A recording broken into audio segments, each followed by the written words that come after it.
ভাবছি বিদেশে আইসা তোমাদের সাথে সবার সাথে আমি একটু একটু করে ভিডিও শেয়ার করব, কিন্তু 21শে জুলাইয়ের এর কাণ্ড দেখার পর থেকে আমার আসলে আমার নিজের একাই হচ্ছে এই দেশে ভাল লাগছে না।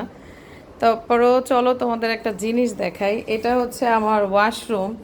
সো আমরা দেশে থাকলে হচ্ছে সবাইকে অনেক বড় বড় কথা বলি বা অনেক বড় বড় কথা শোনাই। এখন আসলে কেউ ফেস না করলে না বোঝে না।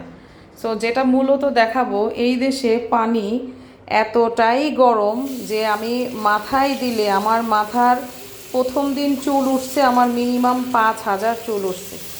এই পানি এদিকে না ঠান্ডা হয় না এদিকে ঠান্ডা হয়, কোনো পরিস্থিতি নেই। এই যে এত গরম যে হাত দেওয়া যায় না। এখানে নাও স্টিল চলতেছে 52-50। সো এটা আমার ওয়াশরুম। আমি শাওয়ার নেওয়ার জন্য যেটা করি, দেখো আমার কি পরিস্থিতি, কি হাল। মানে এতটুকু তো শাওয়ার হয় না, এটা আমরা সবাই বুঝি। তারপরও শরীর বাঁচানোর জন্য, যেহেতু এখনও আমার অনেক কিছু কেনাকাটা করা হয় নাই, যে বালতি এটা সেটা, তাহলে আমি পানি ধরে রাখতাম। 3 বোতল পানি আমি কালকে রাতে ভরে রেখে আমার রুমে ঠান্ডা করছি।